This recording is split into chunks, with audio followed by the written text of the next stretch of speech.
হাঙ্গেরির Danube নদীর দ্বিতীয় পর্ব এই ভিডিওটি।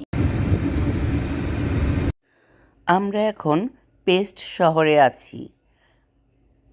বাসে চড়ে এই পেস্ট শহরটি ঘুরে দেখছি, আর ট্যুরিস্ট গাইড আমাদের বলছেন এই বুদাপেস্টের ইতিহাস। আপনারা দেখতেই পাচ্ছেন এই পেস্টের বাড়িঘরগুলো খুব সুন্দর। আমাদের ট্যুরিস্ট গাইড বলেছেন এখানকার বাড়িঘরগুলো ভীষণ এক্সপেন্সিভ।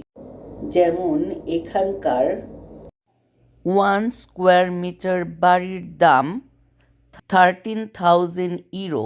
এখানকার অ্যাপার্টমেন্ট বিল্ডিংগুলার রুমগুলাও ভীষণ বড় বড়, আর সব ধরনের ফ্যাসিলিটি আছে এখানে। আমরা এখন এই শহরের কেন্দ্রবিন্দুতে আছি, যাকে এই শহরের হার্ট বলা হয়।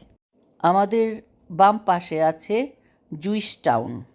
জুইস টাউনের পরেই আছে অ্যাডমিনিস্ট্রেশন অফ ফাইন্যান্স অফ হাঙ্গেরির অফিস। এই এলাকাটির চারপাশ ঘিরে 3টি টাউন আছে, খুব সুন্দর অর্গানাইজ করা। এই রাস্তা ধরে কিছুটা এগিয়ে গেলেই আছে হাঙ্গেরির রোমান ক্যাথেড্রাল বা মেইন চার্চ, প্রধান গির্জা, যার নাম হচ্ছে সেন্ট স্টিফেন গির্জা। এখানকার অনেক ইম্পর্টেন্ট একটা চার্চ, আর এই চার্চের যাকে ডেডিকেশন করা হয়েছে সেন্ট স্টিফেন, তিনি ছিলেন এখানকার হাঙ্গেরির প্রথম রাজা সেন্ট স্টিফেন। এখানে হলুদ রঙের পুরনো দিনের ট্রাম যাচ্ছে। আমরা এখন হাঙ্গেরির রয়্যাল ক্যাসেলের পাশ দিয়ে যাচ্ছি। দূরে দেখা যাচ্ছে সেন্ট স্টিফেন গির্জার গম্বুজ। এই পুরোটাই হচ্ছে রয়্যাল ক্যাসেল। এই রয়্যাল প্যালেসটি হচ্ছে হাঙ্গেরীয় রাজাদের ঐতিহাসিক দুর্গ। 1265 সালে নির্মিত হয়েছিল। দ্বিতীয় বিশ্বযুদ্ধের সময় মারাত্মকভাবে ক্ষতি হয়েছিল। বর্তমানে এটিকে হাঙ্গেরিয়ান সেচুনি লাইব্রেরি, ন্যাশনাল গ্যালারি আর হিস্টোরিক্যাল মিউজিয়াম করা হয়েছে। এই রয়্যাল প্যালেসের পাশেই যে আমরা ফাউন্টেনটা দেখতে পাচ্ছি, এর নাম হচ্ছে ম্যাথিয়াস ফাউন্টেন। রাজা ম্যাথিয়াসের নাম অনুসারে এই ফাউন্টেনের নাম করা হয়েছে ম্যাথিয়াস ফাউন্টেন। এর চারপাশ দিয়ে আছে সব ঐতিহাসিক ভবন।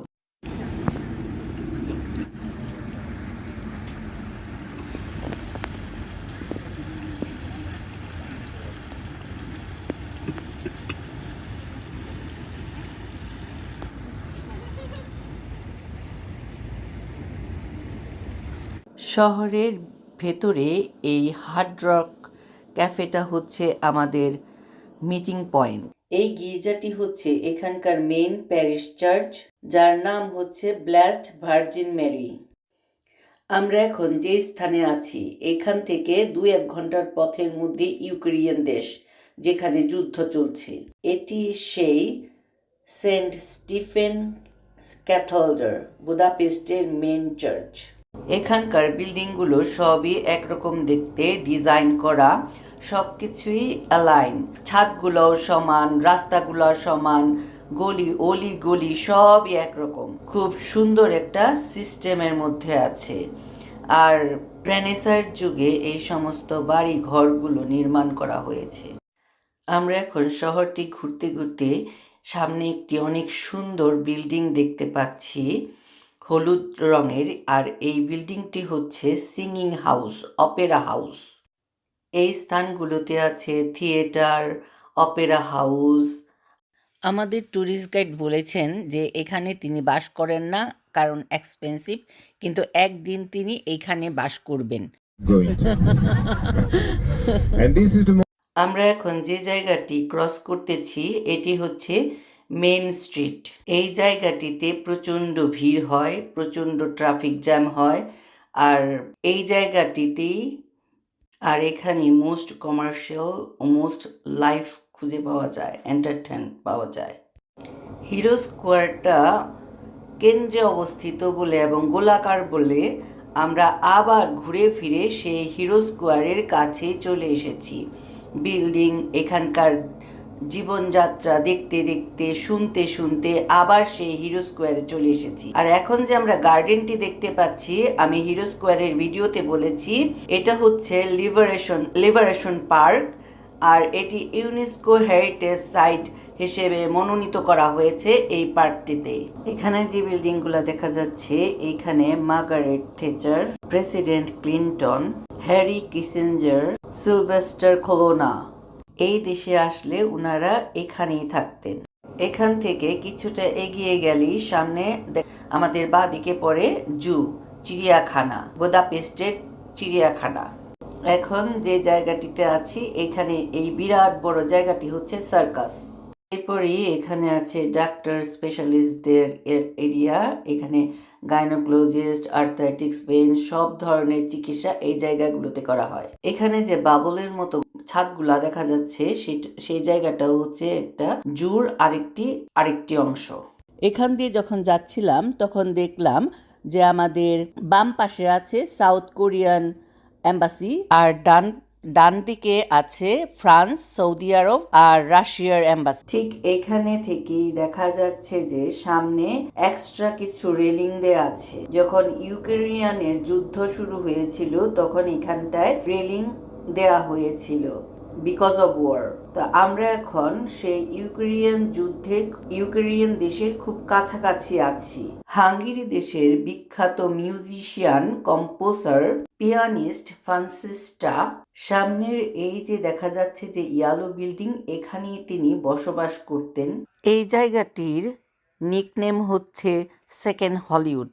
এই এলাকাটিতে হলিউড মুভির অনেকগুলো শুটিং করা হয়েছিল। আবারও আমরা সেন্ট্রাল পার্কের কাছে চলে এসেছি। এই দিকে অনেক বছরের পুরনো বিল্ডিংগুলো দেখা যাচ্ছে, 1000 ইয়ার্স ওল্ড এক একটা বিল্ডিংগুলো।